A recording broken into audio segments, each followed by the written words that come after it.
আগামী রবিবার থেকে আমরা ভ্যাকসিনটা দেওয়া উদ্বোধন করবো এবং সারা দেশব্যাপী শুরু করবো ইনশাআল্লাহ। আর এই ভ্যাকসিনটাকে আমরা রিপ্লেস করে দেব। আমরা যখন ফেরত আবার পাবো আমরা ইউনিসেফ থেকে আমাদের 604 কোটি টাকার বিপরীতে, তখন আমরা গ্যাভিকে এটা রিটার্ন করে দেব। তো that is a very good help for us at this point. এইখানে যেটা আমি সাংবাদিকদের দৃষ্টি আকর্ষণ করতেছি, আমাদের এই কাজে নিয়োজিত পোর্টার আছে 1326 জন, যাদের গত 9 মাস যাবৎ তারা তাদের নির্ধারিত বেতন পাচ্ছে না। তাদের মনে এটা একটা বিশাল কষ্ট।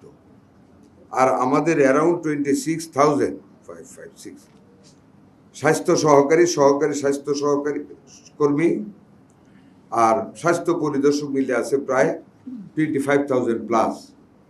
এদের একটা অনেক দিনের দাবি ওনাদের গ্রেড উন্নীত করা, একটু ইজ্জত বৃদ্ধি করা।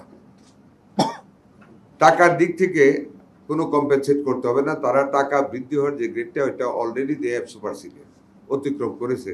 শুধু গ্রেডটা উন্নত করে, গত অনেক দিন যাবত এদের এটা দাবি, কিন্তু কেন যে আগের সরকার করেনি খতিয়ে আমরা দেখিনি সত্যিকারভাবে এখনো। বাট আমি আপনাদের মাধ্যমে আশ্বস্ত করতে চাই, আমরা পোর্টারদের বেতন এবং স্বাস্থ্য সহকারী সহকর্মী পরিদর্শকদের দাবি উন্নীতকরণে এটা সম্পূর্ণরূপে আমাদের বিবেচনাধীন। ইনশাল্লাহ আমরা তাদের সন্তুষ্টি আনার জন্য বদ্ধপরিকর। আমরা মন্ত্রণালয়ের লেভেলে একটা পর্যালোচনা কমিটি আমরা এরই মধ্যে করেছি। আমরা ওনাদেরকে স্বাস্থ্য সহকারী,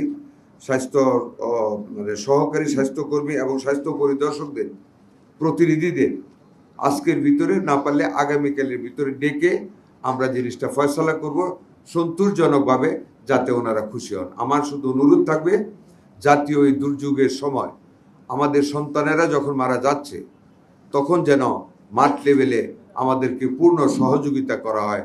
আমিও আশ্বাস দিচ্ছি মন্ত্রী হিসেবে মন্ত্রণালয়ের ওনাদের দাবির প্রতি আমাদের সহমর্মিতা রয়েছে।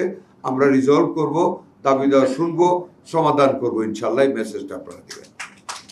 ঈদুল আজহার দিনে আমার বাড়িতে হঠাৎ আমি শ্বাস টানতে পারতেছি, কি জানি আমার গিটটা দিয়ে রাখতেছে, একদম স্লোলি আমার উপরে শ্বাস টানতে হয়, স্লোলি ছাড়তে হয়।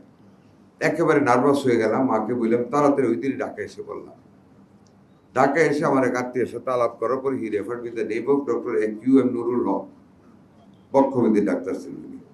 I think he was in Salimullah, তাদের মেডিকেল মিডফুড হসপিটাল। সলিমুল্লাহতে ছিল, সলিমুল্লাহ আমাদের টিচার ছিল। আমি ওনাকে দেখালাম, he gave me 41 minutes time. এখানে একটা শ্রদ্ধা ওনার প্রতি আমার, হি লিসেন মি ভেরি, মানে খুব ধৈর্যের সাথে উনি আমাকে শুনেছেন, একবার ঘাড় কাত করে। আমার শৈশব, আমার কৈশোর, আমার যৌবন সবকিছু জিজ্ঞেস করেন আমার কি কি হয়েছে। আমি বললাম স্যার আমি কিছু জানি না মেজর রোগের কথা, আমার একটা স্মৃতি মনে আছে, আমাকে কেন জানি খালি গায়ে আমার বাপ মা কডলিভার অয়েল বুকে পিঠে মেখে রোদ্রে শোয়া রাখতো 1 ঘন্টা।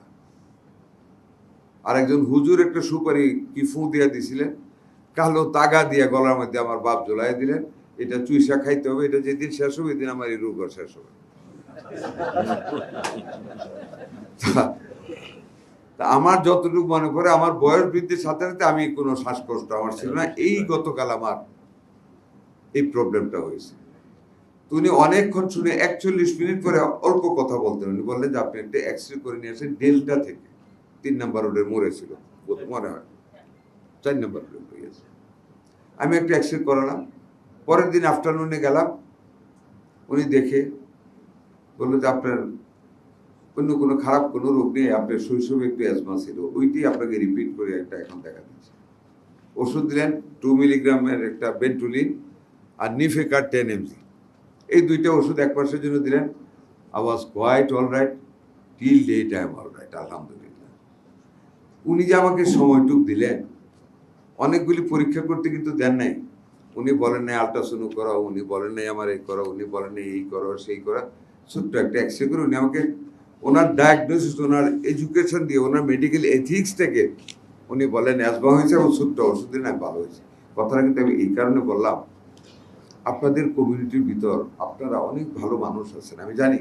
এই যে আপনাদের একজন ডাক্তার কোরআন রিসাইড করেছেন, মানে অনেক আলেমের চাইতে অনেক সুন্দর, অনেক ভালো বলেছে, দোয়াও করেছে অনেক ভালো। এই সায়েন্সের পাশাপাশি উনি যে কোরআনে হাফেজ, এটা তো একটা গর্ব এই কমিউনিটি না? আপনাদের অনেক অনেক ভালো ভালো আলেমও আছেন আপনাদের। আমি শুধু একটা কথা বলবো, মেডিকেল এথিক্সটা আপনারা একে অন্যের সাথে শেয়ার করেন। এই যে নুরুল হক সাহেব যে কাজটা আমি যতদিন বাঁচবো ওনাকে আমি শ্রদ্ধা করি।